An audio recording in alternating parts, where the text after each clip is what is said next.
Hey everyone, your favorite Gallivanter here. Good to be with you today in Fort Myers, Florida, standing on what may be one of the most uniquely serene and storied destinations in the state, the Edison and Ford Winter Estates.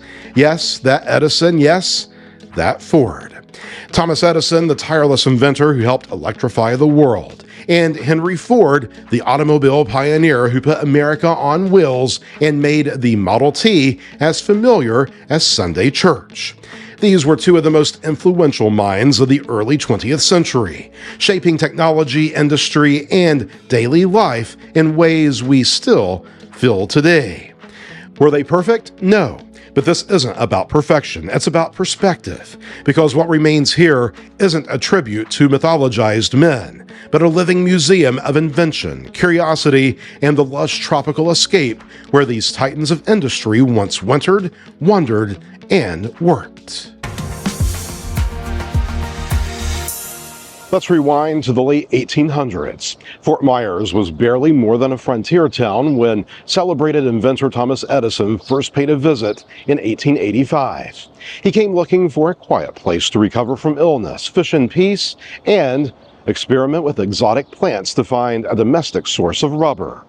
What he found was sunshine, solitude, and a stretch of riverfront land that would become Seminole Lodge, his winter estate. The house, which still stands, was built with Florida pine and shaded by giant royal palms Edison had planted up and down the road, now called McGregor Boulevard, in what was possibly the most successful branding move in early Florida history. A few decades later, his good friend Henry Ford, who admired Edison so much he once carried around a photo of him like a teen girl with a boy band crush, bought the property next door. Ford's house, the Mangoes, is simpler, cozier, and was used mostly as a warm weather crash pad when Detroit got too frigid. And just like that, the sleepy stretch of the Caloosahatchee River became the winter stomping grounds for two men who, for better and worse, helped build the modern world.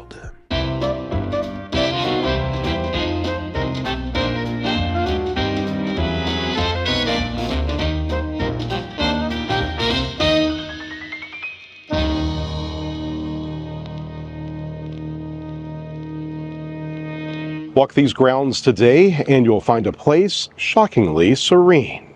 The homes have been lovingly restored, wide verandas, shuttered windows, period furnishings. It's not hard to imagine Edison dozing off on the porch after a long day of inventing things. But the showstopper is the laboratory complex, still stocked with beakers, test tubes, and all the oddball contraptions Edison used to chase his white whale, creating rubber from native Florida plants. He tried goldenrod, he tried milkweed, he tried literally anything green and remotely bouncy.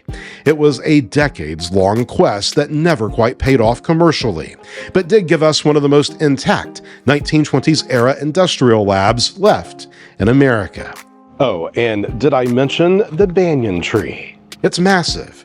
Planted in 1927, it now spans nearly an acre, a gnarly, otherworldly spiderweb of trunks and limbs, equal parts botanical marvel, and Tim Burton dream sequence. Edison planted it for its latex-producing properties. Today, it just sits there, looking dramatic and shady, like a movie villain with roots.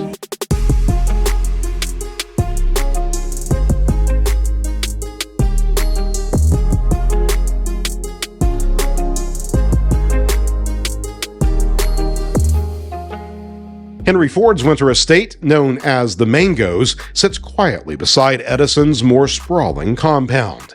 Unlike the grandiose mansions built by other industrial magnates of the era, Ford's home is modest and warm, reflecting his belief in efficiency and function.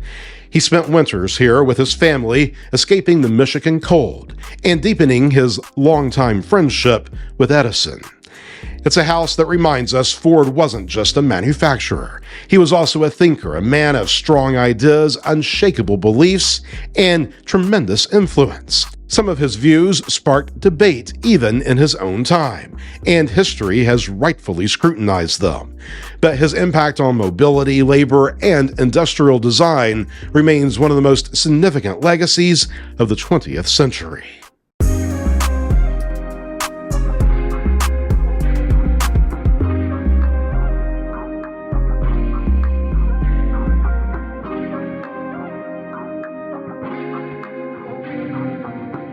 Beyond the two houses, the 20-acre estate is more like a subtropical sanctuary. Edison and Ford, along with third-wheel industrialist Harvey Firestone, turned this property into a testing ground for botanical innovation. Wander through the Moonlight Garden, designed by famed landscape architect Ellen Biddle Shipman. Explore the rubber research gardens, which still contain the very species Edison tested. Look for Edison's fig trees, Ford's bamboo, and more than 1,700 plant varieties from 6 continents. This isn't just pretty landscaping.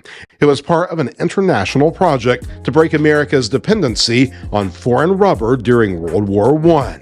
The fact that they were doing this in between Sunday brunch and fishing trips is equal parts impressive and infuriating.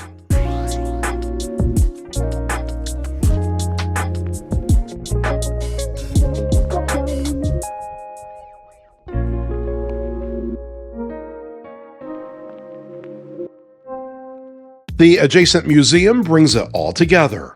It's modern, air-conditioned, and filled with original artifacts.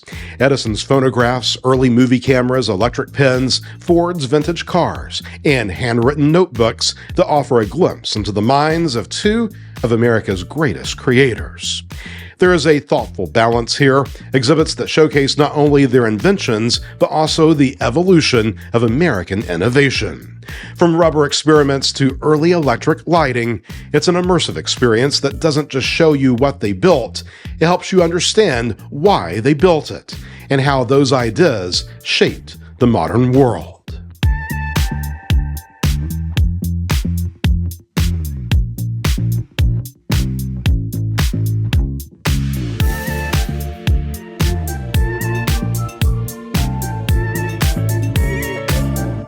Let's be clear, the Edison and Ford Winter Estates are absolutely worth your time.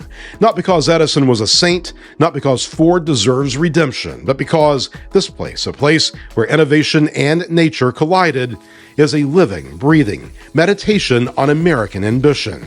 You'll see the beauty, the gardens, the river, the architecture. You'll experience the legacy, the weight of genius, both inspired and flawed. And if you're paying attention, you'll walk away understanding that even our greatest inventors were people. People with prejudices, egos, and contradictions big enough to power a Model T.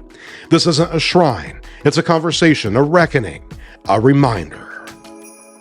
Thomas Edison gave us light. Henry Ford gave us motion. And here in Fort Myers, their footprints converge beneath banyan trees and quiet porches, inviting us to step into the past, not to idealize it, but to learn from it. The Edison and Ford Winter Estates aren't monuments to perfection. They're windows into the lives of men whose ideas help define an age.